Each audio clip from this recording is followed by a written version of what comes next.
Sobre pecado e graça, e eu quero falar primeiro sobre dois extremos que são muito comuns.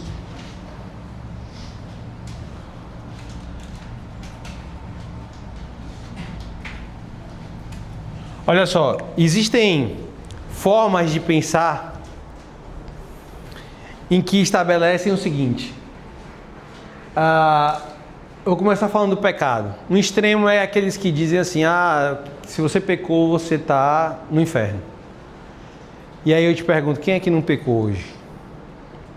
Porque a palavra diz que se a gente pensar, já pecou, né? Então é a supervalorização do pecado. É quando se estabelece que o pecado ele tem um poder de definir o nosso destino. Como se o pecado fosse aquele que vai definir se nós vamos para o céu ou para o inferno. Então, quando nós damos um poder ao pecado, nós anulamos a graça. Mas aí existe o outro extremo. Existem aqueles que estão olhando para a graça e pensam o seguinte: já que é pela graça, já que é um favor não merecido, então eu vou pecar de qualquer jeito, porque está tudo certo. E aí tem um teólogo que ele fala da graça barata. O que é a graça barata? É essa ideia de que eu posso fazer qualquer coisa. O Dietrich Bonhoeffer, ele traz essa ideia que a graça, para algumas pessoas, ela é uma graça barata. Por quê? Porque é mais ou menos como se você pensasse: você tem um pai, você está em uma outra cidade estudando, e aí o seu pai está lá se acabando para trabalhar. Vou até pegar um exemplo, um caso real, não sei quantos viram algum tempo atrás, uma jovem formando em medicina, e ela entrou. Ela não ia formar porque os pais de origem muito humilde, o pai era lavrador e se esforçava bastante para mandar recursos para ela poder se formar em medicina. E no dia da formatura ela entrou com uma enxada nas costas. Vocês viram? Então ela estava valorizando o que o pai fez por ela naquele período. Porque imagine quantos filhos não estão nem aí para o esforço do pai, se o pai se sacrificou ou não, né? Então, quando nós olhamos para a graça, ela não foi de graça. Eu gosto de uma frase que diz: a salvação é de graça, mas ela custou um alto preço. Ela é de graça para nós, mas ela custou um preço e Jesus pagou esse preço. Então, nós não podemos desvalorizar o que Jesus fez. Então, do outro extremo, tem aqueles que tratam a graça como sendo: vou pecar porque é graça mesmo, então está tudo certo. E aí Paulo, no capítulo 8 de Romanos, ele vai tacar o pau em quem pensa assim. Se você pensa assim, é porque você não se converteu verdadeiramente. É porque você não entendeu o poder da graça. Porque a graça, ela nos transforma. A graça, ela muda quem nós somos. E ela vai trabalhando em nós e vai tirando de nós o desejo e a alegria do pecado. Então, pecar passa a ser um acidente. Tá? Então, nós vamos falar um pouquinho sobre isso nessa aula, e nós vamos entender qual é o caminho para a salvação. O caminho da salvação não é ter uma vida sem pecado, porque senão ninguém seria salvo. Ninguém. O único que não pecou é Jesus Cristo. Então, nós precisamos ter muito cuidado com isso, tá? Com esse entendimento de que, como se a salvação é um presente, então vamos dizer que isso aqui é a salvação. Então eu chego para você, você se comporta, eu sou Deus, e aí você se comportou direitinho, onde está aqui, ó. Você está salvo hoje. Você se comportou direitinho. Aí tu errou durante a semana ou pecou no dia, dizer: epa, mal criada, perdeu a salvação. Senhor, eu me arrependo, eu vou dormir então, para não morrer dormindo, acordar morto, que nem diz o povo, não tem esse negócio de acordar morto? Por não acordar morto, então eu vou me arrepender. Aí, então você vai dormir salva, tá aqui. Aí, mas acordou, pensou uma besteira, pecou, epa, toma de novo. Tem gente que pensa a salvação dessa forma, né? E nós não podemos atribuir ao pecado essa capacidade de tirar de nós algo tão precioso que é a nossa salvação, tá? Então, nós vamos discorrer um pouco sobre isso. Lembrando, é um assunto muito polêmico, muito espinhoso, mas não existe pergunta burra. Existe burro? Não pergunta. Muito bem. Vamos lá, existe sim ou não? Sim. Sim. Deus criou tudo, sim ou não? Sim. Deus criou tudo. Alguém discorda disso? Não, né? Deus criou o mal? Sim ou não? Sim. Sim? Quem acha que não? Levanta a mão. Poucas pessoas. Se Deus criou o mal, Deus é mal? Não. E agora? Vamos fazer as perguntas de novo. O mal existe? Sim. Sim. Deus criou tudo? Sim. Deus criou o mal? Sim. Deus é mal? Não.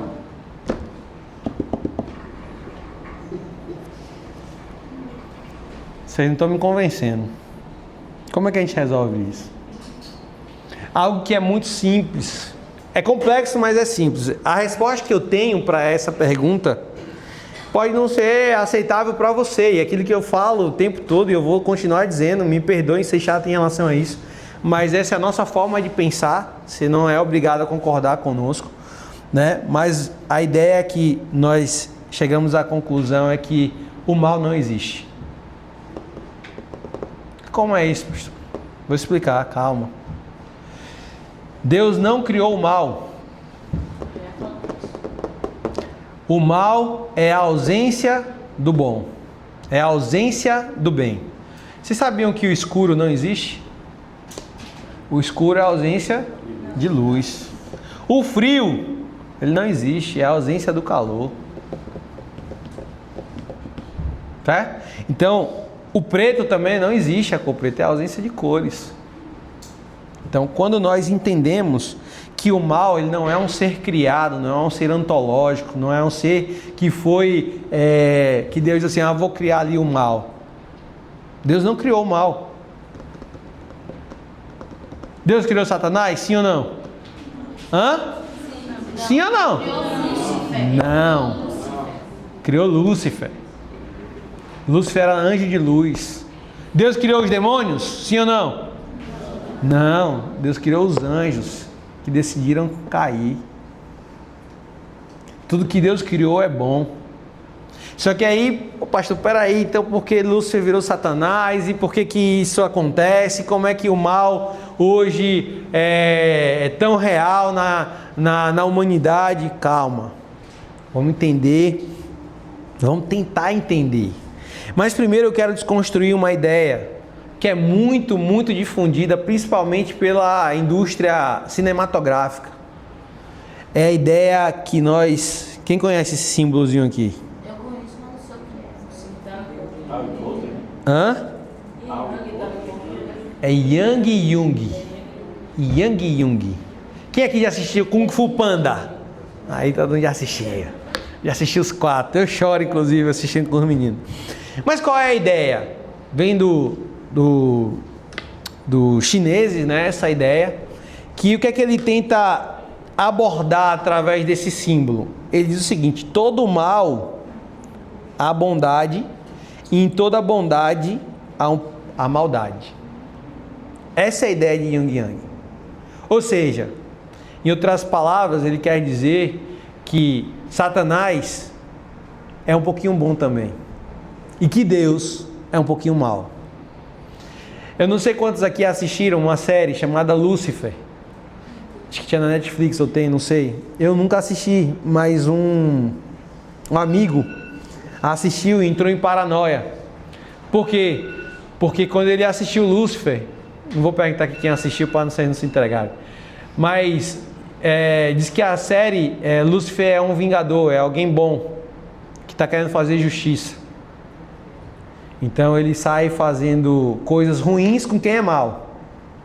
Então ele na verdade é um justiceiro, ele é bonzinho, né? É essa a ideia que tentam passar na série.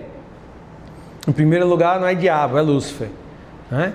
Então Lúcifer é anjo de luz.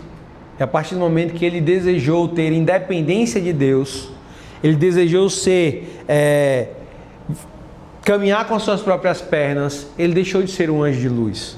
Ele pode se transfigurar, como diz a palavra, por mais que apareça um anjo de luz na sua frente, falando algo diferente do que está na Bíblia, que seja anátema, que seja amaldiçoado.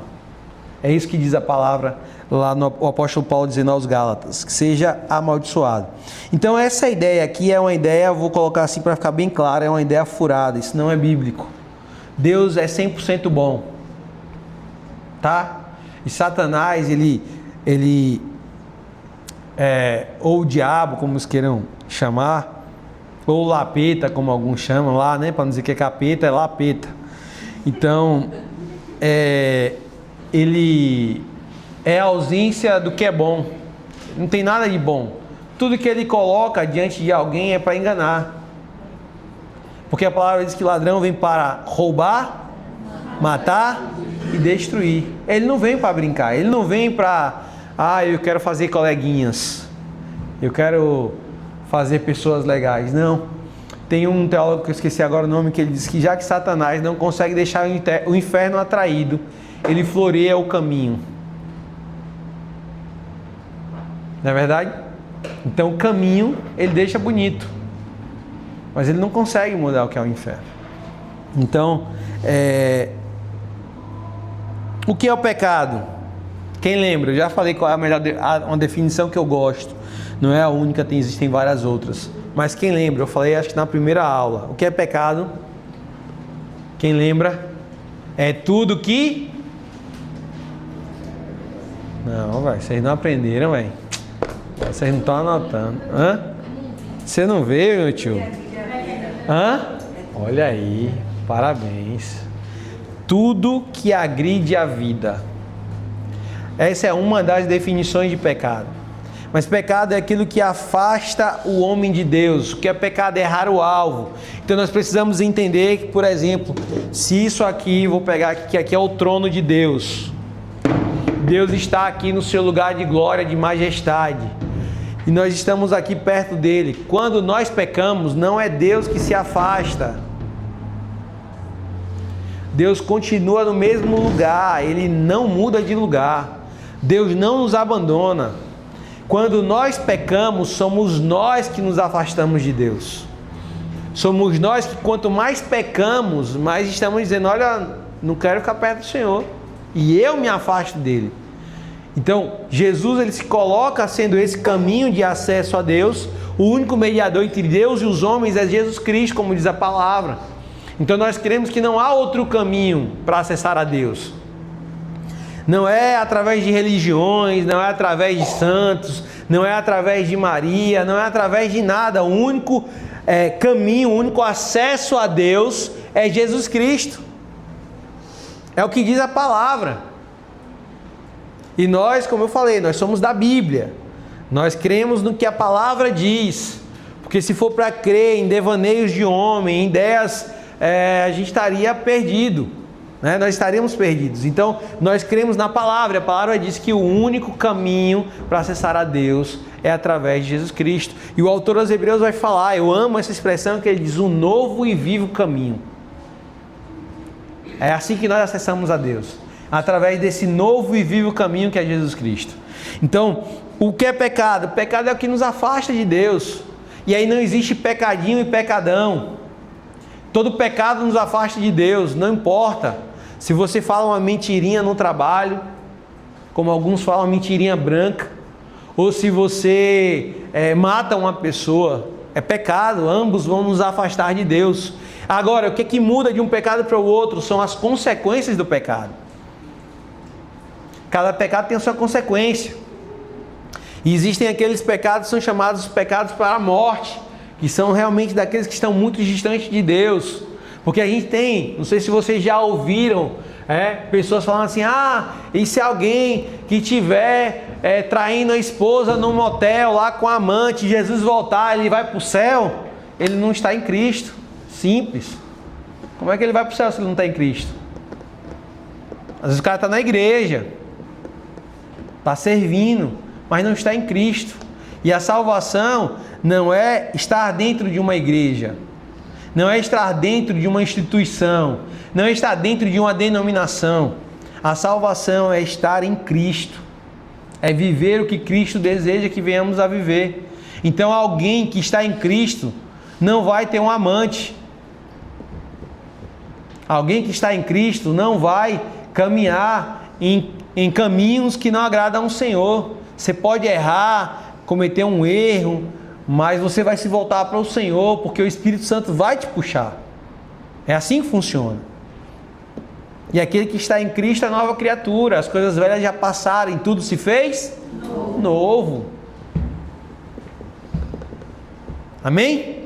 Amém. Então não dá para entrar nesse tipo de discussão. Se o cara estiver lá no bar, bebendo, enchendo a cara, e Jesus voltar, ele vai embora ou vai ficar? Ele está em Cristo. Tá? Porque o Senhor sabe se você está nele ou não. E de novo, eu não estou falando de ser perfeito. Eu não estou falando de ser irrepreensível nesse sentido. Todos nós somos falhos. Então, o pecado é tudo que agride a vida e nós devemos lutar com todas as nossas forças. Tem muito crente que acha que pode ter um pecadinho de estimação. Assim como cria um petzinho, um cachorrinho que pega pequenininho, aí você vai ali, criando. Eu tenho aqui um pecadinho que eu gosto, que vez ou outra eu vou ali e brinco com ele. Vai. Ele vira um dinossauro e te engole. Ele vira um pitbull e te rasga todo. Então a gente tem que ter muito cuidado, porque o pecado tem que ser algo esporádico na vida do crente. Eu não estou aqui lançando nenhum fardo pesado sobre vocês, muito pelo contrário. Eu quero que vocês entendam que você tem pecados e você precisa caminhar para abandoná-los. É nunca se conformar com seus pecados. É nunca dizer, eu tenho esse meu... Sabe o crente Gabriela? Eu nasci assim, eu cresci assim, eu vou morrer assim. Aí quem não entendeu a piada é porque não é dos anos... Né? Muitos aqui não entenderam a piada.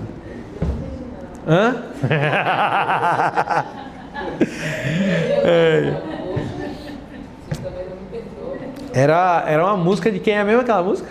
Que era da novela, né? Eu nasci. Que cantava a canção. Era Gal Costa, né? Eu nasci assim, eu cresci assim, eu vou morrer assim. Gabriela. Assim. Então, eu creio que Gabriela é assim. Não, nasci assim, eu vou viver assim, eu vou morrer assim. Não, filho. Se você tem esse pensamento é porque você não se rendeu verdadeiramente ao Senhor. Tieta da Agreste.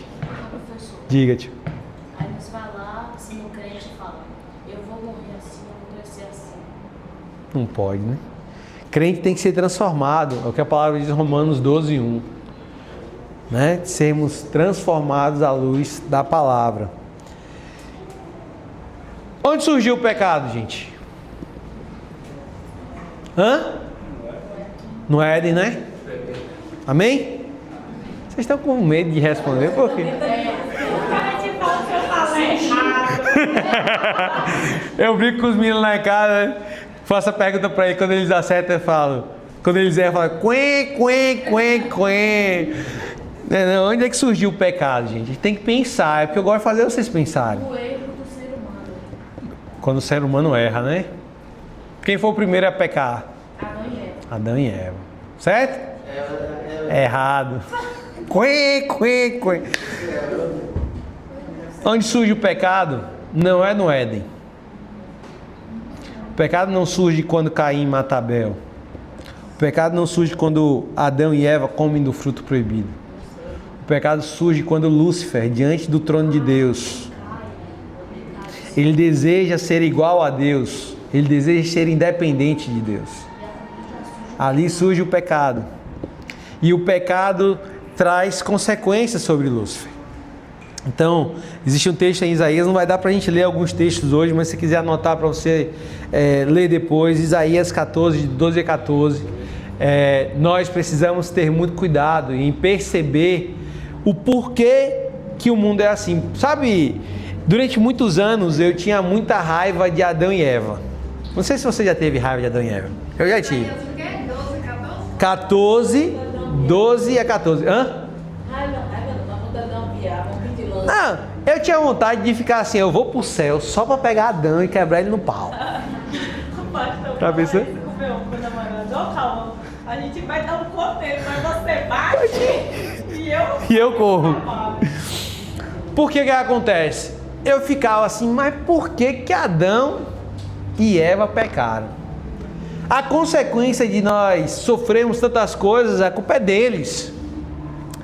E eu achava, quando eu era imaturo, eu ainda sou, mas melhorei um pouquinho, eu achava que se eu estivesse no lugar deles, eu não comeria. Não é assim? Quem já pensou assim? Hã? Mas assim, eu não sei quem já teve essa experiência. Uma experiência de na internet estar navegando e aparecer um pop-up dizendo não clica aqui. Não clica aqui. E ficar piscando. E você dizer, espera aí. Aí você vai lá e clica. Quem disse que se você estivesse no paraíso você também não erraria? É ou não é? Então assim, hoje eu tenho convicção que em algum momento eu iria errar. Eu iria pecar. Mas sabe qual é o nosso problema? É que a gente está lendo ali o texto de Gênesis e a gente acredita que eles foram criados hoje, segunda-feira, e na terça, na quarta eles erraram, eles pecaram. E pode ter passado dezenas, centenas de anos ali. Já pensou nisso? Eles poderiam ter vencido muitos dias essa tentação, né? Então, conta um grande teólogo de que Satanás tentou Eva de diversas formas, diversas maneiras. E ele chegou uma certa vez para Eva e disse: Eva, come, você vai ficar forte. Ela falou: não quero. Eva, come, você vai ficar inteligente. Ela falou: não quero. Eva, come, você vai ter todo o conhecimento do mundo. E ela falou: não quero. E aí Satanás ia, passava uma semana e voltava com outro argumento, e tentava de novo e nada. E aí foi desenvolvendo várias tentativas. Aí chegou um momento que Satanás olhou e disse: agora eu vou pegar ela. Agora ela não vai resistir. E de fato foi nesse argumento que ele venceu Eva. Sabe o que a serpente disse? Eva, come, emagrece. Aí ela comeu. Vocês estão pensando que havia alguma coisa bem profunda agora. Agora é brincadeira, viu, gente? É só resenha. Mas a tentativa, Satanás tenta Adão e Eva com a mesma tentação que ele caiu. A independência de Deus. Porque olha só, Deus cria o jardim e Deus coloca... Cadê o outro? Ah, tá aqui. Deus coloca duas árvores no centro. Uma do conhecimento do bem e do mal e a outra da vida. Espera que eu já te dou a palavra, viu? Você aí no fundo depois dele aqui. E eu não sei você, mas eu já olhei várias vezes para Deus lendo esse texto e disse assim: pô Deus, peraí, faltou um pouquinho de sabedoria do Senhor. Porque como é que coloca no centro? Porque se colocar no centro e você chega para alguém e diz assim: não coma. Quem é pai aqui, eu tenho criança pequena em casa, sabe que se você chegar para a criança e dizer: não coloque o dedo na tomada, o que é que ela vai fazer? Não toque nisso, o que é que ela vai fazer? Vai tocar. Mas como é que você vai cair e ela cai? Então como é que Deus coloca isso aqui no meio do jardim? Tem várias outras frutas. Todo tipo de fruta tinha lá. Mas uma poderia comer, que é a árvore da vida eterna, no centro do jardim, e a outra do conhecimento do bem e do mal. Mas essa não poderia comer. E eu não sei você, mas eu já fiquei muito, muito chateado por causa disso. Por que Deus coloca essa bendita árvore lá? Por que Deus fez isso? E aí a gente precisa entender a natureza de Deus. Deus é amor. E para Deus se revelar amor, Ele precisa nos dar escolhas. Porque se nós não tivéssemos a oportunidade de buscar a independência de Deus, por que acontece? Por que é a árvore do conhecimento do bem e do mal? Porque olha só, Deus vinha todos os dias, no entardecer, na viração do dia, e Deus ensinava ao homem. Quem é o primeiro professor da história? Deus. Então imagine, tem gente que às vezes chega para mim e diz assim: pô pastor, eu fico ansioso para chegar segunda-feira e vir para a aula, né? A aula é legal, eu gosto. Aí eu gosto de dizer, se eu que sou um professorzinho mequetrefe, você fica com vontade de vir para a aula, imagine ser aluno de Deus. Ter Deus como seu professor. Então olha a angústia de Adão e Eva. Tinha que esperar o dia passar para Deus vir e ensinar. Olha que angústia. E aí Satanás diz assim: ó, para que tu ficar esperando? Para que aguardar? Se você comer desse fruto, você vai conhecer tudo que Deus sabe. Você não vai mais precisar ficar esperando Ele vir te ensinar. Você não vai mais precisar de Deus. Olha que proposta. Vai ser como ele. Você vai ser igual a Deus, conhecedor do bem e do mal. Tentador, né? Tentador. Só não ganha pra come que emagrece, né? Então, Satanás lança isso e Eva acredita. Ela come como se fosse possível, sendo um ventilador, tirar a tomada do plug. Ventila? Sim ou não? Não. Fico com medo de responder não, ventila não. Sim ou não? Não. Sim. Energia residual. Continua ventilando por um pouquinho de tempo. Não é assim? Continua. Quando você tira, deixa o ventilador ligado quando você chegar em casa. Aí você tira da tomada, ele vai parar de imediato? Não, porque aqui ele tem uma energia residual. Ele vai continuar ventilando por pouco tempo, mas ele vai continuar ventilando. É isso que acontece com Adão e Eva. Quando eles comem, é como se Eva dissesse assim: ó, comi e não morri. Ó, Adão, come, Deus estava errado. A gente não vai morrer não. E aí Adão olha para eles: realmente ela não morreu não. Então eu vou comer também. E quando eles comem, o texto diz que eles reconheceram que estavam nus. Reconheceram que estavam nus. Diga. Mas, tipo, na hora que Eva comeu a maçã, ela foi a primeira a comer, não foi? Foi. Então, por que quando ela já percebeu que estava nua, mas ela só percebeu isso quando deu a maçã para Adão? Alguns defendem a ideia porque Deus deu a ordem a Adão. E Adão terceirizou a Eva, mas Deus não tinha dito a Eva diretamente. Mas isso é só especulação. Isso é uma pergunta que está anotada no meu celular, para quando a gente chegar no céu a gente perguntar a Deus. Tá bom? Então se eu esquecer, tu me lembra. Nós vamos estar lá, certo? Mas diga, você aí do fundo que levantou a mão, pergunte. Boa. Tá ali atrás. Passa aí, Agnes, por favor. Eu tenho percebido também que ele diz assim: o diabo tem enganado. É uma verdade do diabo, não de Deus. Sim. Porque querendo ou não, tipo assim, ele vai falando lá algo, é que nem você falou da criança, não põe o dedo não que dá choque. É uma verdade, porém, tipo assim, é uma verdade que é Sim. daquilo que eu pensei. Na verdade, Satanás ele é craque em pegar a verdade, distorcer e nos enganar, né? Então, até quando ele fala a verdade, ele tenta falar de uma forma que vai nos prejudicar. Então, ele é astuto, né? Então, Jesus, ele tentou com a verdade, mas distorcer a palavra, né? É isso que é o mais importante. Tá rodando já aí a lista, né? Tem Pronto. uma trend no Instagram que o pai bota um chocolate lá e sai e fala com a criança: não coma. Aí grava a reação da criança. Algumas não comem. Eu acho que é semelhante a isso que aconteceu no jardim. Ele colocou a árvore lá no centro intencionalmente porque ele queria ver a obediência de Adão e Eva. Na verdade é o seguinte, agora eu vou entrar e me aprofundar um pouco mais sobre o porquê disso. Já expliquei essa parte da tentação, né? Por que Eva cai. Mas o que é que acontece? Por que Deus tinha que colocar essas duas árvores lá? Porque Deus não quer que ninguém sirva a Ele por obrigação. Tem que ser por amor. Ninguém deve servir ao Senhor. Na verdade, ninguém consegue servir ao Senhor se não for por desejo próprio. Você pode estar vindo para cá a pulso porque o pai está mandando, porque alguém está lhe impondo para você vir, porque você quer se batizar, mas você precisa entender que servir a Deus tem que ser o desejo do seu coração. Senão ele não recebe, ele não aceita.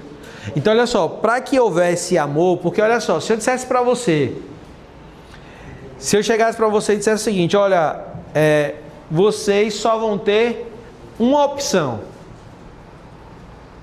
Vocês só podem escolher a mim como professor. Ah, tem aqui outras opções para você. Não, você não vai ter nenhuma opção, só a mim. Você vai vir porque me ama? Não. Só tem esse. Então Deus precisa dar ao homem, a Adão e a Eva, o direito de escolherem. Para, se eles de fato caminharem com Deus, ser uma opção deles, ser uma escolha deles. E assim é comigo e com você. Nós vamos falar mais à frente sobre isso. Como, para mim, cuidado como vocês vão interpretar o que eu vou falar, tá? Mas para mim, uma das maiores declarações de amor de Deus, óbvio, é Jesus na cruz do Calvário. Sim? Amém? Sim. Quando Jesus morre por mim e por você, é uma declaração de amor maravilhosa. Mas para mim, existe algo que é ainda mais marcante, que é o quê? É isso aqui, ó.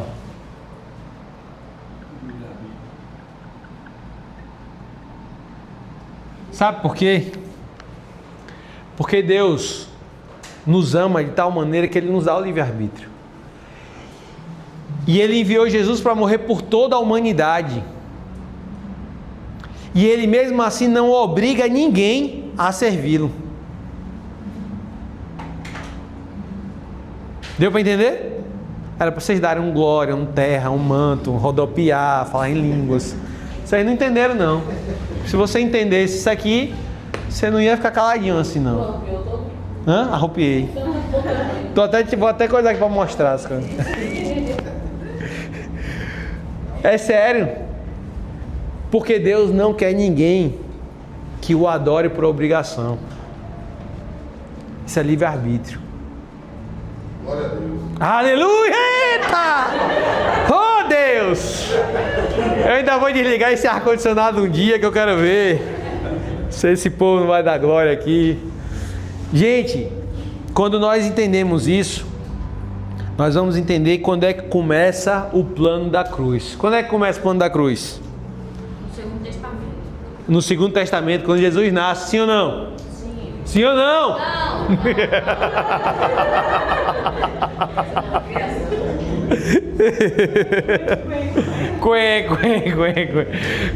Quando é que começa o plano da cruz, gente? Quando você já cresce. Quando o quê? Na criação? O texto bíblico vai dizer que antes da fundação do mundo, Deus já tinha planejado. Mas quando é que entra em ação? Quando é que começa de fato? Quando a maçã é comida? Não. O ato que inicia, abra a sua Bíblia lá em Gênesis 3, 21. E se possível, marque esse texto. Se você tiver como grifar aí. Deixa eu só falar aqui do contexto. Quando Adão e Eva pecam, não sei se eu já falei isso com vocês. Eles pegam Gênesis 3, 21. Eles pegam folhas de figueira para cobrir a nudez deles. Porque eles se enxergam nus, eles se percebem pecadores. E aí agora, porque eles se percebem nus, eles pegam essas folhas para se cobrirem. E quando Deus aparece, como sempre, e Deus diz: Adão, cadê você, Adão? Cadê você? Eu já falei isso de vocês? Eles se escondendo, já falei, não? Já, né? Então eles se escondem. E Deus diz assim: quem disse que vocês estavam nus? Quem disse? Que nós comemos. Já passou aqui para todo mundo? Passa sim, depois volta. Não. Então, eles, nesse momento, Deus olha para eles e determina lá as consequências que eu já falei com vocês. Eu já expliquei essa parte direitinho aí para vocês. Consequência de cada um, o que é que eles deveriam sofrer diante do erro, com a proporcionalidade de cada um, né? E aí, por conta disso, o texto vai dizer que, olha só, Gênesis 3, 21. E o Senhor Deus fez roupa de peles para Adão e sua mulher e os... Se ele fez, e algumas versões vai ter peles de animais, não é assim? Tem alguma versão que diz assim? Pele de animais? Ninguém? Ah, só a tua, mano? Não é possível, não. Ah, aqui também. Pele de animais, né? Túnicas de pele, mas é pele de animais, algumas versões, o mais adequado ao original. Então, nesse momento aqui, entra em ação o plano da cruz. Por quê? Porque alguém teve que morrer, sim ou não? Um animal teve que ser sacrificado para que a pele dele fizesse uma roupa para Adão e Eva. Então ali já estava sinalizado de que a morte de um inocente cobriria a transgressão dos malfeitores, dos pecadores. Ó, arrepio todo. Isso aponta para quem? Para Jesus. Só que isso aqui é o pontapé inicial, porque nós vamos ter aqui, por exemplo, quando Abraão leva Isaac para ser sacrificado no monte, e lá o anjo diz, não toque no menino, aparece um cordeiro, um animal, e é sacrificado no lugar de Isaac. A obra substitutiva, um morre no lugar do outro. Depois, mais à frente no Êxodo, quando o povo vai sair do Egito, Deus também diz, peguem um cordeiro, um animal, derramem o sangue e passem sobre os umbrais da porta. É para marcar as portas de quem era israelita.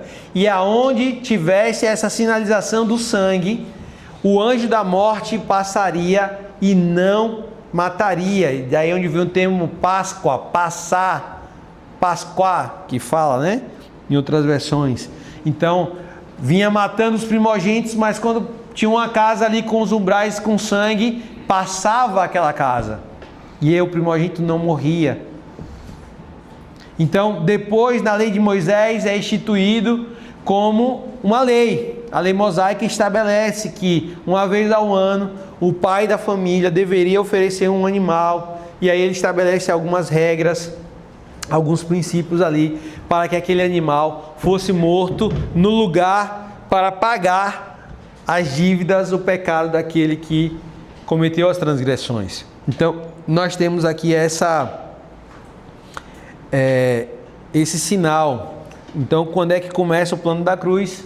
Em Gênesis 3, 21. Mas Deus, desde a fundação do mundo, Deus escreveu tudo, sim ou não? Hã?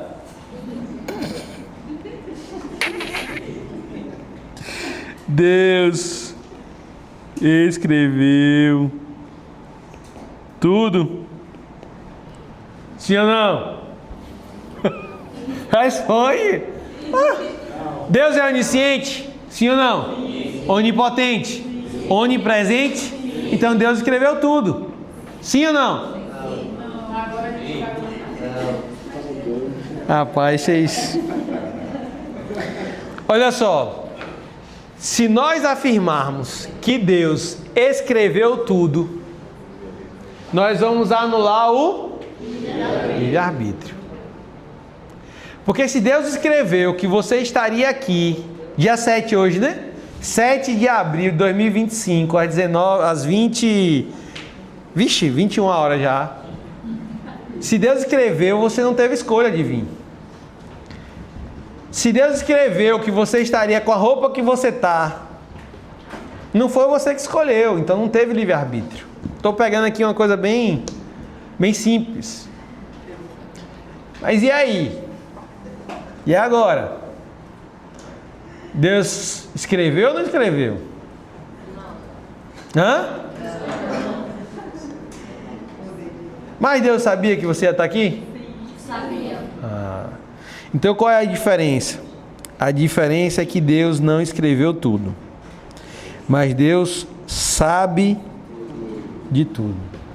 E por que Deus sabe de tudo? Porque Deus não está preso ao tempo. Deus não é como eu e nem como você. Nós só sabemos o que é presente e o que é passado. Nós não sabemos o futuro. Por mais que a gente consiga, prever algumas coisas, estatisticamente, fazer algumas análises acerca do futuro, Como por exemplo, quer ver que eu posso prever uma coisa com certeza? Vou dar um exemplo para vocês. Amanhã é dia 8, terça-feira. Ou não? Tá? Mas se eu passar alguns dias em coma, ou numa ilha deserta, sem nenhum tipo de eletrônico, sem saber nada, e eu acordar alguns dias depois, eu vou saber qual é o dia amanhã? Não.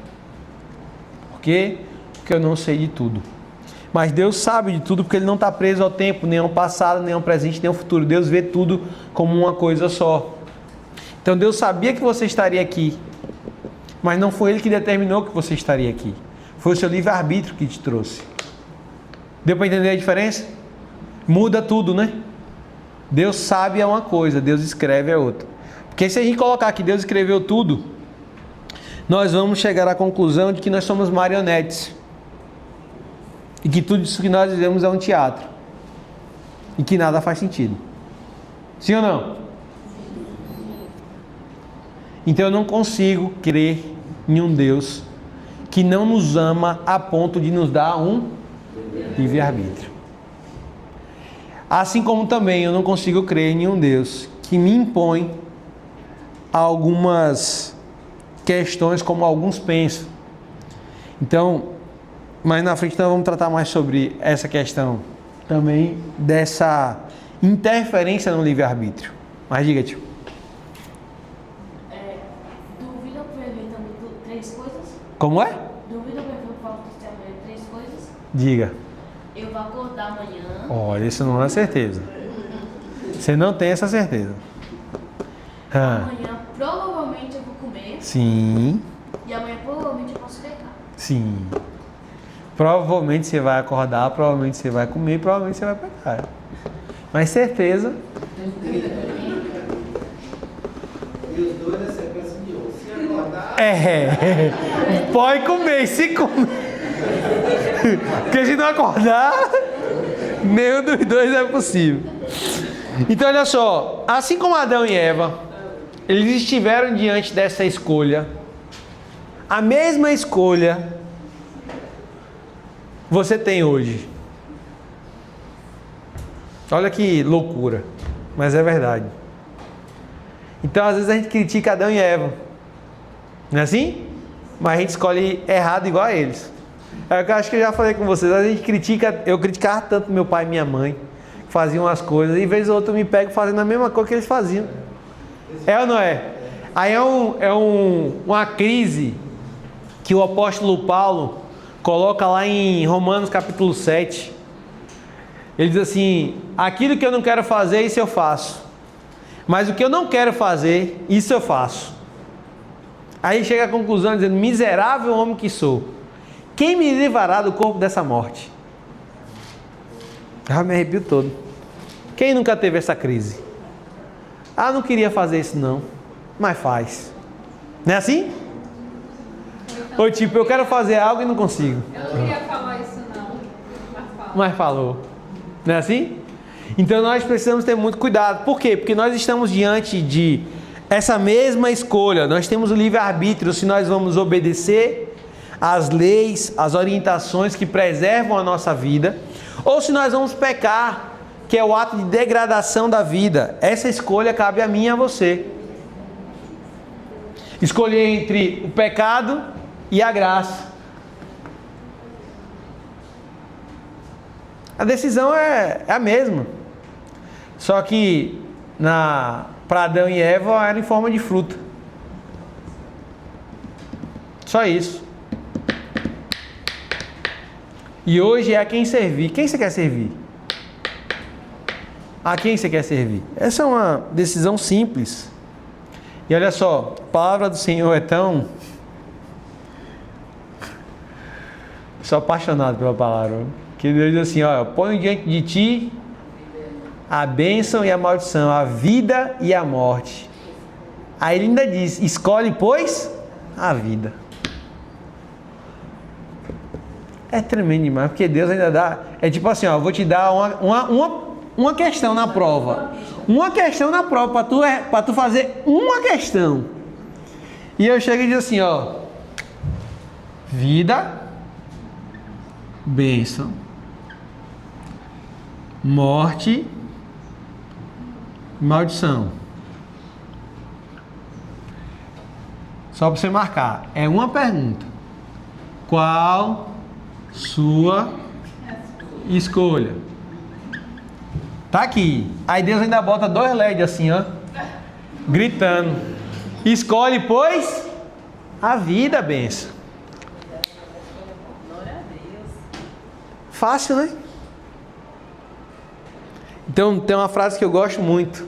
Até fiz uma camisa pra mim.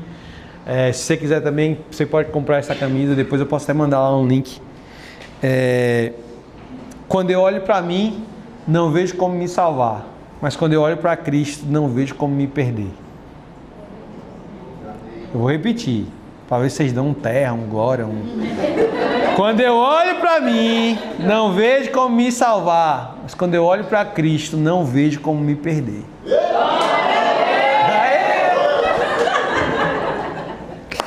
Povo crente, meu Deus do céu.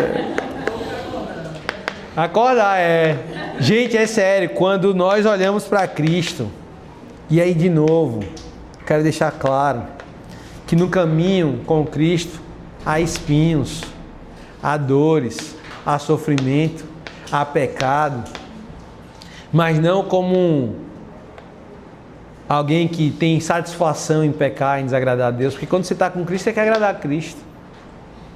Quando você olha para os discípulos de Jesus, todos eles erraram, e isso não tirou deles o direito de serem discípulos.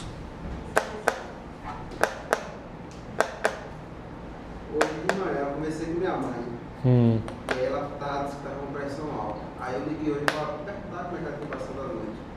Ela falou, tô bem, glória a Deus. Aí ela foi e me falou, praticamente como você falou agora, a gente acha que a gente é cristão, que a gente não vai sofrer, que a gente não vai ter consequência na vida, mas isso vai desistir da gente ser cristão? Não.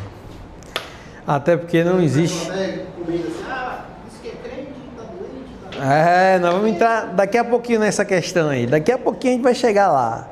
Mas olha só, como vencer o pecado?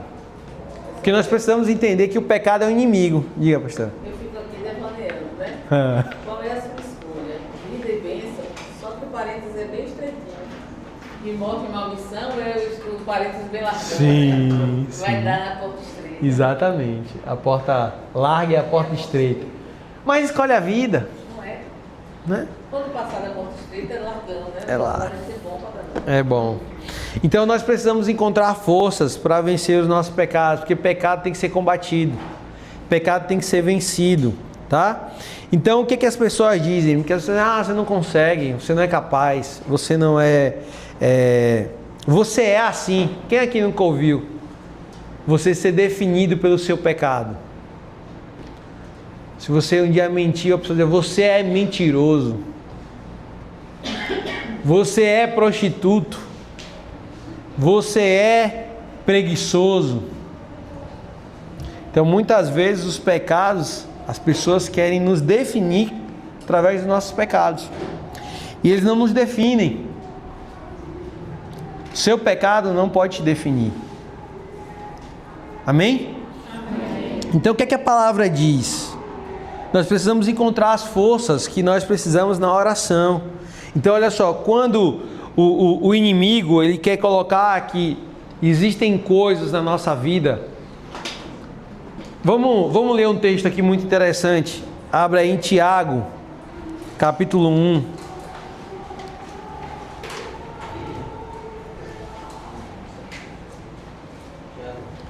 Tiago 1,14.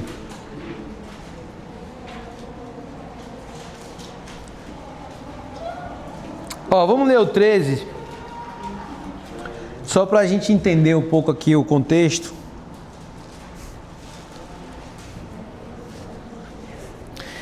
Diz assim: quando tentado, ninguém deve dizer, sou tentado por Deus, pois Deus não pode ser tentado pelo mal e a ninguém tenta. Então nunca diga, quando você estiver passando por uma tentação, que é Deus que está te tentando. Quem tenta é o inimigo, que ele quer te derrubar. Deus, ele te prova, porque quem prova quer aprovar, certo? Então Deus está te provando. Aí olha só o que Tiago vai ensinar. Isso aqui é muito precioso, então preste muita atenção. Versículo 14. Mas cada um é tentado quando atraído e seduzido pelo seu próprio desejo.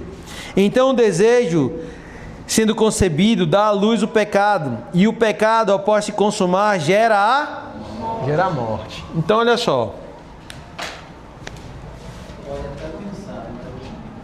Oi?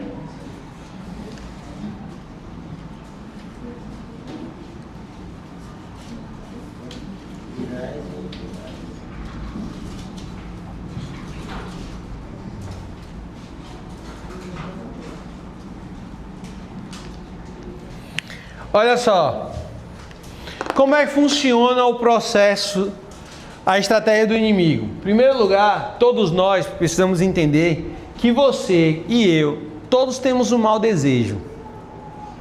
E esse mau desejo vai nos acompanhar pelo resto da vida.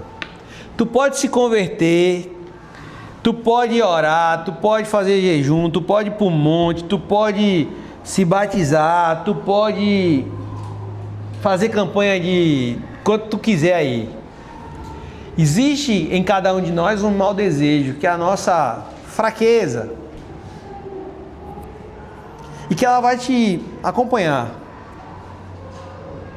Onde é que está o nosso problema? É que às vezes nós não sabemos disso e nós achamos que essa vontade ela nos define. Então eu vou dar um exemplo claro aqui. Quem teve problema com álcool, com cachaça, vez ou outra pode ser tentado para voltar a beber. Então nós precisamos ter muito cuidado. Mas tem gente que, por exemplo, deixou de beber e a bebida... Mas pode ser a prostituição, pode ser a homossexualidade, pode ser... roubo. E aí a pessoa vai ser sempre tentada a roubar novamente. Então esse mau desejo... Porque assim, tem pecados que eu nem lembro que um dia eu tive. Mas tem pecados que continuam batendo na minha porta, mesmo sendo pastor. E aí tem uma frase que eu também gosto muito, que às vezes nós somos românticos, porque achamos que talvez você está aqui e diz assim, não, quando eu me batizar, esse pecado vai me abandonar, e vai deixar de me perseguir, esse mau desejo vai sumir da minha vida. E tem uma frase de Lutero que ele diz assim: pensei que o velho homem morreria nas águas do batismo, mas descobri que o miserável sabia nadar. É assim ou não é? Quem é batizado sabe o que eu estou falando. Porque eu não tive nenhum curso na minha época, então eu achava que quando eu me batizasse, aquele desejozinho ele ia sumir. Então, às vezes nós temos, né, esse mau desejo, e que você vai caminhar com ele pro resto da vida. Então, por exemplo, eu tenho uma pessoa muito próxima que ela tinha problema na área da homossexualidade. E aí ela veio para a igreja e ela caminhou durante muito tempo aqui e ela achou que de alguma forma ela não teria mais aquele problema. Ela não teria mais esse desejo. E aí, com o caminhar do tempo, ela tentou de diversas formas e ela não conseguiu. Ela venceu durante um bom tempo, mas o desejo, vez ou outra, a seduzia. E aí, em um certo momento, ela disse assim, não, isso faz parte de mim, então eu vou me entregar. E hoje ela vive do jeito que ela acha que é o ideal. Então imagine se aquele que é prostituto fizesse a mesma escolha. O ladrão. Não vou nem colocar ladrão, porque ladrão é um crime, né? Mas a prostituição não é um crime. Então, beber é um crime não. Então eu tô só para tentar, né? Mas enfim, o mau desejo, que você sabe qual é o seu. Cada um é que sabe qual é o seu. Então o que é que o texto está dizendo? O que é que Tiago está falando aqui? Que nós somos tentados e seduzidos por esse mau desejo. Então vamos lá, vamos supor que é roubar. Vamos supor que isso aqui fosse uma barra de ouro. E aí eu deixei aqui essa barra de ouro e você tem problema com roubo. Você deixou de roubar porque se converteu uma vez ou outra, você fica com aquele desejo de roubar de novo. Então você vai começar o quê? O inimigo vai começar a lançar os pensamentos, que Paulo vai chamar lá no capítulo 6 de Efésios, dos dardos inflamados do inimigo. São os pensamentos. Olha, já pensou? Se o povo vacilar aqui, tu roubar essa barra de ouro, tu paga as contas, tu compra um carro, tu faz isso, tu faz uma viagem, e tu começa a pensar. Aí daqui a pouco o que acontece? Ele lançou os dardos inflamados. Sabe o que é dardo inflamado? Na época de Paulo, de Jesus, as guerras geralmente não tinha arma de fogo, então as armas eram com espada e flecha e arcos, né? Então o que acontece? O soldado geralmente tinha um escudo na mão esquerda e a espada na mão direita. Quando os inimigos atiravam as flechas, ele protegia com o escudo. Quando as flechas batiam aqui, ele cortava aqui com a espada e seguia a batalha. Mas aí muitas vezes o inimigo lançava uma flecha com fogo, um dardo inflamado. E aí quando batia e o fogo começava a pegar no escudo, o escudo esquentava e ele tinha que largar o escudo. E ele ficava vulnerável. Então o inimigo, ele não só lança dardos, mas os dardos dele são inflamados. Por quê? Porque ele quer que a gente baixe a guarda. Então ele vai, lança a primeira vez, não, eu tô crente agora, não roubo mais não. Aí da segunda vez, da terceira, ele diz, olha, tem que enfraquecer. Vai enfraquecendo com uma coisinha aqui, outra ali, para daqui a pouco, na hora que chegar o dardo, acertar você. Então ele pegou o teu mau desejo, sabe qual é, ele lançou o pensamento, aí você disse assim, agora você planejou, quando todo mundo sair da sala, eu vou lá e vou pegar essa barra de ouro. Não é assim que funciona? Você planeja pecar. Pronto. Jesus disse que no momento que você pensou, você pecou. O texto está aqui dizendo, então o desejo, versículo 15, tendo concebido, dá à luz o pecado. Pronto. Pecou. Aí agora, quando você consuma, ele gera a morte. Então o pecado ele só gera morte quando ele é consumado.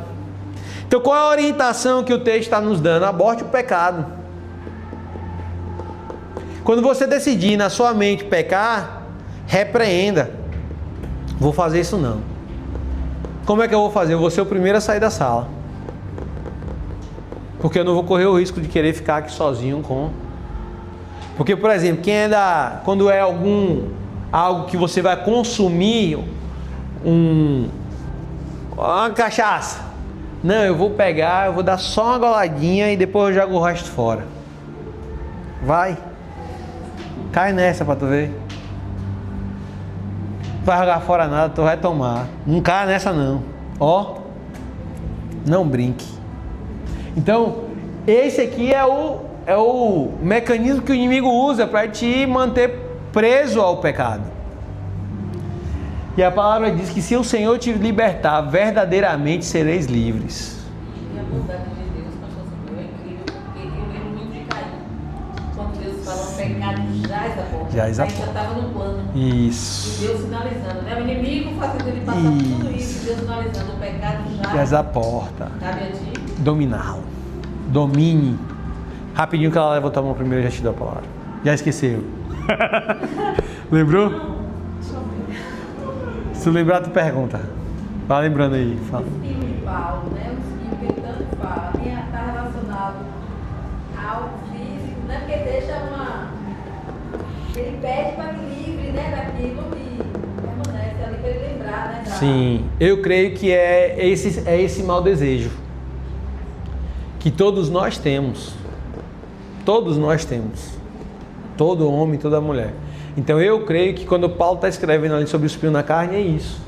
Que ele rogou ao Senhor que tirasse isso dele. Mas o Senhor não é que ele estava praticando o pecado, é diferente. Ele estava sendo tentado, entende?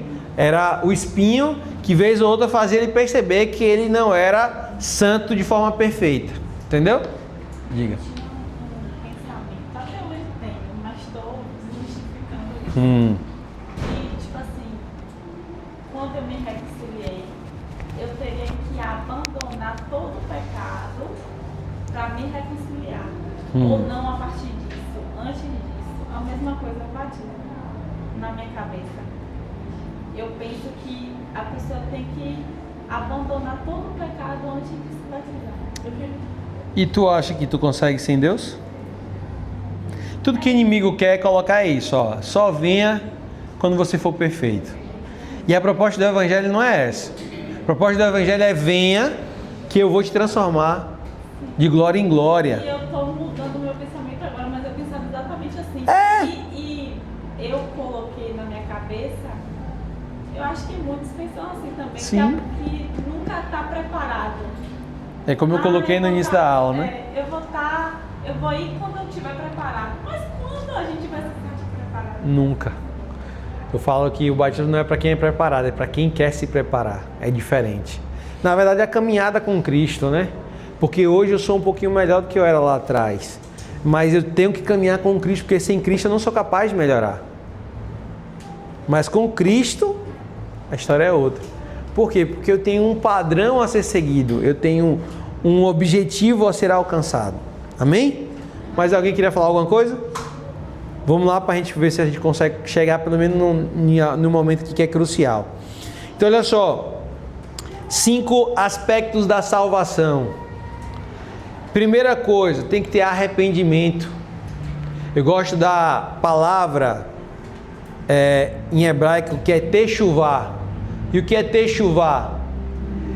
É o arrependimento genuíno, é o arrependimento que eu desejo voltar atrás e fazer diferente. Imagine se eu chegasse para você e dissesse assim: eu tenho aqui um anel que se você cortar um dos seus dedos, você vai voltar no passado e você vai fazer algo que você fez errado, você faria diferente. Talvez muitos aqui gostariam de voltar atrás e fazer algo diferente, sim ou não? Sim. Hã? Sim. Isso é porque você se arrependeu genuinamente. E eu te pergunto, se você tem um desejo tão forte de voltar atrás e não fazer aquilo como você fez, quando você tiver a oportunidade de fazer de novo, você vai fazer? Hã? Senão não é arrependimento, é remorso. Então, primeira coisa, quando Pedro está fazendo um discurso e pergunta, tá, e aí, o que é que nós temos que fazer? Ele diz: arrependei-vos, serão perdoados os seus pecados. Então, o primeiro aspecto da salvação é o arrependimento. Segundo, a fé. Hebreus 11:6 diz que sem fé é impossível agradar a Deus. Nós temos que nos render, nós temos que entender que Deus, Ele é galardoador daqueles que o buscam. E a regeneração, que é regenerar, é gerar novamente. A regeneração é o que Paulo vai falar em 2 Coríntios 5:17, é o ser nova criatura, eis as coisas velhas já passaram, tudo se fez novo. Temos uma nova natureza, uma nova essência. E aqui entra a regeneração, a justificação e a santificação, que na teologia é o que nós chamamos do já e ainda não. O que é o já e ainda não? É aquilo que eu já sou, mas não ainda totalmente. Então eu já sou regenerado, mas não totalmente. Por quê? Porque o velho homem ainda habita aqui. Eu ainda tenho desejos maus. Eu não abandonei totalmente. Eu ainda o carrego. Certo? Mas agora em luta da minha carne contra o meu espírito. Então, eu já sou justificado, mas ainda não totalmente. Porque diante do inimigo, do meu acusador, ele não enxerga a mim, mas ele enxerga Cristo na minha frente. Então eu sou justo pelo ato de Cristo, mas eu ainda cometo injustiça, sim ou não? Você também comete, né? Você ainda é injusto em alguns momentos, então eu já e ainda não. Paulo vai falar isso em Romanos 8, 33 e 34. E a santificação, né? Também, eu sou santo. Quem aqui é santo? Cadê os? Já deixaram de ser santo semana passada para agora? Meu misericórdia. Cadê os santos? Santo. Então você é santo, mas já e ainda não. Deu para entender? Ficou claro? Expliquei direitinho? É o já e ainda não. Eu já sou santo, mas não totalmente, porque eu ainda tenho manchas, eu ainda tenho máculas, tá? Eu ainda vivo segundo o padrão desse mundo em algumas coisas, mas cada vez menos eu devo fazer isso, tá? Não é meio santos, é o já e ainda não. Quanto você é santo eu não sei. Deu para entender? Não dá para dizer, você dizer quantos por cento você é santo. Eu acho que é muito difícil. Tem um teólogo que ele diz que o grande desafio do ser humano é lançar sobre si um olhar inteligente. Então, quando eu olho para mim, quando eu me percebo, eu vejo que ainda tenho muita coisa a melhorar. Mas eu olho para o Samuel que se converteu com 15 anos de idade, de como eu era miserável, como eu estou um pouquinho melhor, como esses anos me fizeram bem na presença do Senhor. Mas ainda tem um caminho a trilhar, ainda tenho muito a melhorar, né? Mas quando eu vejo os pecados que eu já venci, as batalhas que foram vencidas, eu percebo que o caminho é esse e que eu não posso retroceder, eu tenho que avançar. Então o pecado é uma doença, isso que nós precisamos entender. O pecado é uma doença que nos atinge e ninguém aqui pode dizer: não fui atingido por esse vírus, por essa doença. Todos foram atingidos pelo pecado. Todos pecados e destituídos estão da glória de Deus. É o que o apóstolo Paulo também disse, né? Então, quando você entende que você é pecador, que você é miserável, que você é falho, nós entendemos que precisamos da graça. Então, esse pecado, essa doença, ela agride a vida, gerando a morte. Então, pense, você tem uma doença degenerativa. Todos nós estamos no processo de morte. Sei que é difícil você ouvir isso, mas todos nós estamos morrendo. Não é verdade? Mesmo que você seja sadio, não tenha nenhuma doença aparente, você está no processo de morte, tá? Então, em Romanos 7,15, não vai dar para a gente ler, mas eu queria muito que vocês lessem se casa, dever de casa de vocês. Leiam Romanos 7-15 até do 8 ao 17, tá? É um texto muito precioso que você precisa ler com calma. Então, devido ao nosso tempo estar avançado, você vai perceber a beleza do que Paulo está dizendo. É mais ou menos o que eu já falei aqui um pouco. Ele vai chegar lá dizendo: olha, aquilo que eu quero fazer, isso eu não faço. Então eu sei que essa natureza que habita em mim, ela é carnal, ela traz... Então ela vai trazer esse prejuízo, porque aquilo que eu quero fazer eu não faço, e aquilo que eu não quero fazer, isso eu faço. E ele vai chegar à conclusão que eu já falei: miserável que sou, que me livrará do corpo dessa morte. Aí ele diz: mas graças a Deus por Jesus Cristo, nosso Senhor. Então, nós percebemos que essa doença, ela é vencida por Jesus. Jesus vence o pecado. Então, olha só, deixa eu explicar o que vou explicar para depois você me julgar, tá bom? Não me critica no teu coraçãozinho aí antes. Tá bom? Porque às vezes vocês ficam esculhambando, você é marca de pastor. Olha só, Jesus, em primeiro lugar, deixa eu explicar algo aqui. Eu vou precisar de 5 a 10 minutos. Se alguém precisar sair, fica à vontade. Deu horário já, mas eu vou precisar de 5 a 10 minutos a mais aqui para explicar isso, porque eu não quero deixar para explicar outro dia não. Pra você não sair daqui com esse negócio na cabeça. Vou apagar, eu vou tentar escrever aqui. Existem dois tipos de vida: a vida bios e a vida zoe, segundo o grego, tá? A vida bios é de onde vem o termo biologia, o estudo da vida. Bios, vida, logia, estudo. Então biologia é o fôlego, certo? É aquilo que nós temos hoje, não sabemos se vamos ter amanhã. Essa vida, ela tem um fim, ela cessa, ela acaba. Essa é a vida bios. Mas nós temos também a vida zoe. Eita. A vida zoe, ela não tem fim. Ela é eterna. Ela não pode ser roubada. Ela não pode ser perdida. Ela não se acaba, né? Então olha só, a Bíblia fala de uma vida bios e fala dessa vida zoe. E existem promessas na Bíblia que são para a vida zoe. E onde é que está o nosso problema? É que nós achamos que são para a vida bios. Um exemplo, João 3,16: porque Deus amou o mundo de tal maneira que deu seu Filho unigênito, para que todo aquele que nele crê não pereça, mas tenha a vida. Aí eu te pergunto: você tem Jesus, sim ou não? Sim. Você perece, sim ou não? Sim. Hã? Sim. Então, peraí, a Bíblia está mentindo? Não, ela não está mentindo. Porque ela está falando que nós não vamos perecer nessa nova vida, na vida eterna. Certo? Então, outro exemplo. Quando a palavra diz assim: Jesus levou sobre si as nossas dores e as nossas enfermidades. E todo o castigo que estava sobre nós foi lançado sobre ele. Amém? Amém. Mas você sofre? Sim ou não? Sim. Você tem doença? Sim. Crente morre? Morre. E aí? A Bíblia está mentindo? Não. A Bíblia está falando dessa vida zoe aqui, ó. Ele está dizendo que Jesus, ele levou as nossas dores para que na eternidade, na vida zoe, essas dores e enfermidades não nos alcancem mais. Amém?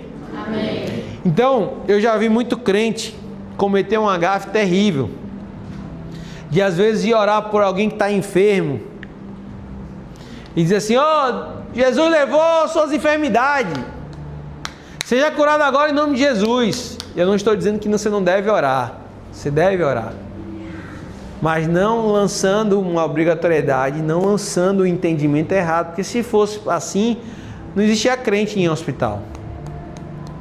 Porque é muito fácil dizer assim: se Deus não curou é porque faltou fé, como eu já vi muita gente fazer. Isso é irresponsável. Sim? Sim. Então cuidado com isso. Então olha só, na vida bios, Jesus não é cura. Na vida bios, Jesus é remédio. E o que é que o remédio faz? Remedia. Quando você está com enxaqueca, com dor de cabeça, você não toma um Dorflex para ficar curado. Toma? Não, você toma para passar a dor. Não é assim? Mas isso não significa que Você não quer significar que você está curado.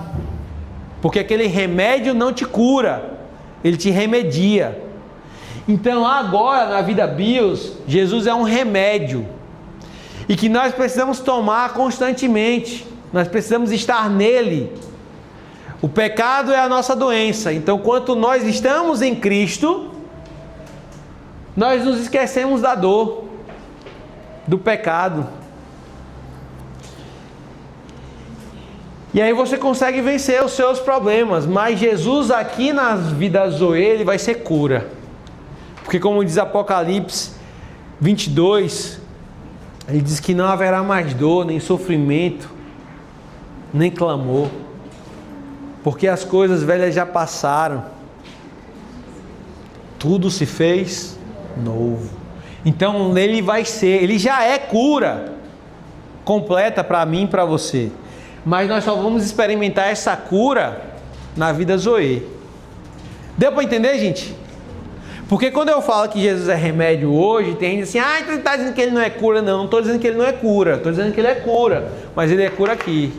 Porque se ele disser que ele é cura aqui, quando o crente ficar doente, você vai dizer: é o que então? Quando o crente morrer, você vai dizer: é o que? Faltou fé? Aí é negar o óbvio. Aí é se tornar negacionista. Deu para entender? Então, Jesus é esse remédio que nós precisamos tomar constantemente para vencer as nossas dores, os nossos pecados. Então não adianta achar que vai ser um remédio que eu tomo uma vez e acabou o pecado, acabou o problema. Não, eu tenho que estar em Cristo, tomando o tempo todo. E como é tomar esse remédio? É viver, ter comunhão com Ele, é estar na presença dEle. Então é necessário isso. E aí essas outras duas coisas aqui eu vou deixar para a próxima aula no finalzinho, mas eu quero só contar uma história para vocês, para a gente concluir, é rapidinho. Quem sabe qual a diferença de graça e misericórdia? Alguém aqui sabe qual a diferença de graça e misericórdia? Vou contar uma história que vai trazer muito entendimento para você. Essa história mudou minha forma de enxergar. Conta a história de um homem, pastor, tinha 2 filhos, um de mais ou menos 10 e o outro de mais ou menos 7 anos de idade. Ele tinha uma regra na casa dele. E qual era a regra? É que se os filhos se comportassem durante a semana, no final de semana, no domingo, depois do culto, eles almoçariam e o pai levaria os filhos para tomar uma bola de sorvete. Então, se os filhos se comportassem durante a semana, tomariam uma bola de sorvete. Mas se eles fizessem bobagem, se eles fizessem malcriações, eles tomariam 10 palmadas de sandália na mão e não tomaria sorvete naquela semana, mas tinha que ir para a sorveteria ver o irmão tomar. E se os dois fizessem bobagem, iam junto com o pai, e o pai tomava, e eles ficavam olhando. Que pai mau? Não. Pai bom. Então, um certo dia o pai pregou sobre graça e misericórdia. E o filho mais velho chegou para o pai e disse: pai, me explica melhor o que é graça e o que é misericórdia. Não estou conseguindo entender o que é graça e o que é misericórdia. E o pai tentou explicar de um jeito, tentou de outro, foi para lá, foi para cá e não conseguiu. Mas um certo dia o filho mais novo chegou: pai, chega. O que foi, menino? Fulano fez isso e isso, o mais velho, né? Aí já vem o fulano de lá para cá, com a mãozinha estendida e com o chinelo. Foi, pai, eu fiz. Reconheceu o pecado dele, a falha dele. O pai disse: então vem cá. O que é que você merece? Ele falou: 10 palmadas. Tá bom. Estendeu a mão. E o pai começou: 1, 2, 3, 4. E aí ele ficou parado lá esperando. Pai, o senhor parou e foi. Só 5? E o pai falou: você merece quantas? 10. Você tomou quantas? 5. Isso é misericórdia. Você merecia 10, mas só vai tomar 5 palmadas. Ah, isso é misericórdia, entendi. Aí o pai disse: então vamos aqui agora. Botou os 2 meninos dentro do carro, tá dirigindo, e o menino: pai, vamos pra onde? E o pai: calma que você vai saber. Tá lá dirigindo. Quando chegou na metade do caminho, o filho mais novo disse: ei, nós vamos pra sorveteria. Vou tomar sorvete, você não vai. E começou a tirar onda, coisa de irmão, né? Vou tomar sorvete, você não vai. E o outro ficou cabisbaixo, triste. E aí o pai chegou na sorveteria, chegou para ele, colocou ele diante do freezer de sorvete e disse assim: agora você vai tomar 5 bolas de sorvete. Mas pai, eu merecia tomar 10 palmadas, o senhor me deu 5. Não era para eu tomar sorvete, o senhor vai me dar 5 bolas? Ele falou: isso é graça. Dá um glória aí, gente. Povo é esse? Eu tô todo arrepiado aqui, até as canelas. Todo arrepiado.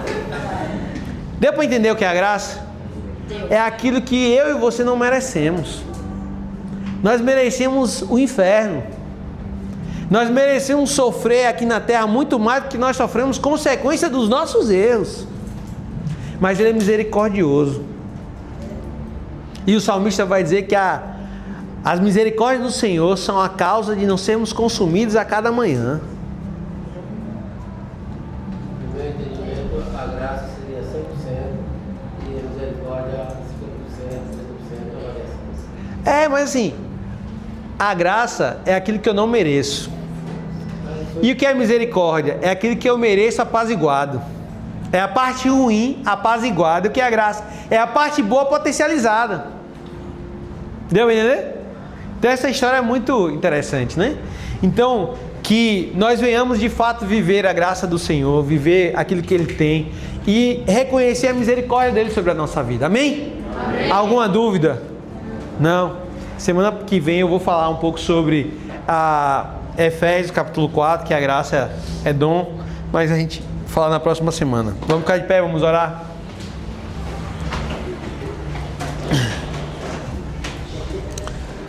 Que Deus encha vocês de fogo, de unção. Vocês dão glória, uns terra, uns mantos. Povo frio retado. Queria pedir a pastora Marisa que ore pela gente. Pai querido, Pai amado, queremos te agradecer por Sim, essa Senhor. presença.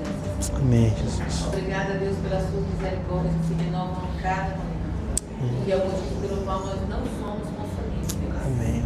Nos ensina, Senhor, a cada dia. Nós queremos te agradecer pela vida do pastor Samuel, pela Amém. sua família, pela sua disponibilidade, Pai, Amém, em Jesus. nos ajudar e compreender mais da tua palavra. Amém, Toma nas Jesus. tuas mãos santas nossas vidas. Nos dá uma restante semana de paz na tua presença. Amém, Nos livra do homem e da hora mal, em nome de Jesus. Jesus. Amém. Paulo, Senhor.